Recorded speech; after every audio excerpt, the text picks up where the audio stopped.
Hello friends, alpana રસોડામાં તમારું સ્વાગત છે. આજે આપણે એક રોટલીમાંથી નવો નાસ્તો બનાવવાના છીએ. જે સાંજની હળવી ભૂખ હોય અથવા તો બાળકોને લંચ બોક્સમાં તૈયાર કરીને દેવું હોય તો આપણે આ બનાવી શકીએ છીએ. તો ચાલો રેસીપી જોઈએ. તમે મારી ચેનલને સબસ્ક્રાઇબ કરજો, લાઈક કરજો અને શેર કરજો. તો આપણે ઇન્ગ્રીડિયન્ટ્સ જોઈ લઈએ. આ ચણાનો લોટ છે બેટર બનાવવા માટે. આ 2 બટેટા અને થોડાક વટાણા એમાં મેં બાફી લીધા છે. આ રોટલી છે. લીલા મરચાં ઝીણા ચોપ કરી લીધા છે. આમચૂર પાવડર છે. આ ચાટ મસાલો છે. આ ગરમ મસાલો છે. સ્વાદ પ્રમાણે મીઠું. અને આ ચટણી તૈયાર કરવા માટે આ લીલા ધાણા, આની અંદર મેં મરચું કટ કરી લીધું છે, સિંગદાણા છે, ખાંડ છે અને લીંબુ છે. તો આપણે હવે રેસીપી ચાલુ કરીએ. તો આપણે 2 બટેટા અને એમાં થોડાક મુઠ્ઠી વટાણા નાખી અને બાફી લીધા છે. એમાં મીઠું નથી નાખ્યું મેં. તો આપણે એને ચોપ કરી અને પછી એની અંદર મસાલા કરી દઈએ. તો આપણે વટાણા અને બટેટા ચોપ કરી લીધા છે. હવે એની અંદર આપણે બધા મસાલા કરશું. તો આ લીલા મરચાં ઝીણા કાપેલા નાખું છું. આ આપણે ચાટ મસાલો નાખીએ છીએ અને એની અંદર મીઠું છે એટલે હવે મીઠું આપણે સાવ ઓછું નાખશું. આ ગરમ મસાલો છે. આ આમચૂર પાવડર છે. તમારે લીંબુ નાખવું હોય તો નાખી શકો છો, પણ આમચૂર પાવડરથી બેટર ઢીલું નથી થતું. અને આમાં થોડુંક જ મીઠું નાખશું. અને આ લીલા ધાણા મેં ધોઈને લઈ લીધા છે. તો બધો મસાલો આપણે સરસ હલાવી લેશું.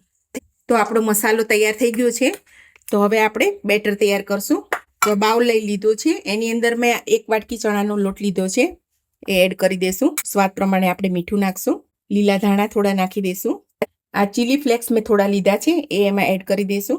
અને હવે પાણી નાખી અને આપણે બેટરને તૈયાર કરશું. તો આપણું બેટર તૈયાર થઈ ગયું છે. હજી થોડુંક પાણી નાખીને આપણે એને ઢીલું કરી લેશું. આની અંદર સોડા કે કંઈ ઉપયોગ નથી કરવાનો. આપણે ખાલી પતલું બેટર જ તૈયાર કરવાનું છે. તો આપણે મિક્સરમાં ચટણી બનાવશું. તો આ મેં થોડા સિંગદાણા લીધા છે, એને આપણે નાખી દઈશું. આમ કોથમરી અને મરચાં મેં કટકા કરી લીધા છે. જે આ કોથમરીનો પાછળનો દાંડલાનો ભાગ હોય એ ખૂબ ટેસ્ટી લાગે છે અને હેલ્ધી હોય છે. તો એ પણ આપણે ચટણીમાં ઉપયોગ કરી લેવાનો છે. તો એની અંદર આપણે 1 ચમચી ખાંડ નાખી દઈશું. ખાટી મીઠી ચટણી સરસ લાગે છે. અડધા લીંબુનો રસ એડ કરી દઈશું. અને પાણી નાખી અને આપણે એકદમ સ્મૂથ ચટણી તૈયાર કરી લેવાની છે. તો ક્રશ કરતી વખતે મેં એમાં મીઠું એડ કરી દીધું હતું. તો આપણે હવે ચટણીને કાઢી લઈએ. ચટણીમાં એકદમ ચિલ્ડ પાણીનો ઉપયોગ કરવાનો છે અથવા તો એના અંદર બરફના ટુકડા નાખી દેવાના છે. તો આપણી ચટણીનો કલર એકદમ સરસ રહેશે. તો આપણી ચટણી તૈયાર થઈ ગઈ છે. તો આપણે આ રોટલી લઈ લીધી છે. એનું આપણે હવે બેટરમાં આની પર ચોપડશું. તો આ મેં સોસ લીધો છે. તમારે બીજો કોઈ સોસ લેવો હોય અથવા તો પિઝા સોસ હોય કે પાસ્તા સોસ હોય કે પછી આ શેઝવાન સોસ કે એવો કોઈ પણ ચટપટો સોસ પણ તમે ઉપયોગ કરી શકો છો.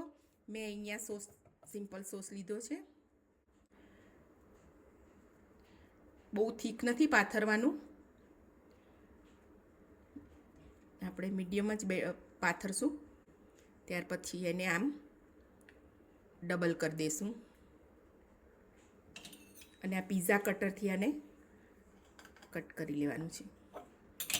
આ રીતે બધી રોટલી તૈયાર કરી અને પછી આપણે જે ચણાના લોટનું બેટર બનાવ્યું છે એમાં બોળી અને આપણે તળશું. તો આપણે બેટરમાંથી આ બધી રોટલીને આ રીતે આપણે તૈયાર કરી લીધી છે. હવે તેલમાં તળીશું. તેલ આપણું ગરમ થઈ ગયું છે.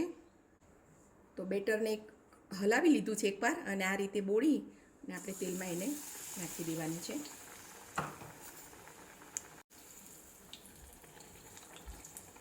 ગેસની ફ્લેમ આપણે મીડિયમ જ રાખવાની છે અને બહુ વધારે પણ નથી તળવાનું, કારણ કે આપણી રોટલી પણ તૈયાર છે અને અંદર મસાલો જ ભર્યો છે આપણે, એ પણ બાફેલો છે, એટલે વધારે કંઈ કાચું રહેવાનું નથી.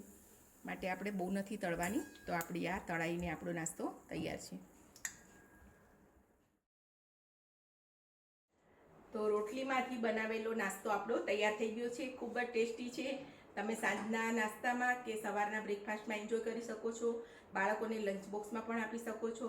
તો આ જરૂરથી આ રેસીપી બનાવજો. તમે મારી ચેનલને સબસ્ક્રાઈબ કરજો, લાઈક કરજો, શેર કરજો અને કોમેન્ટ કરજો.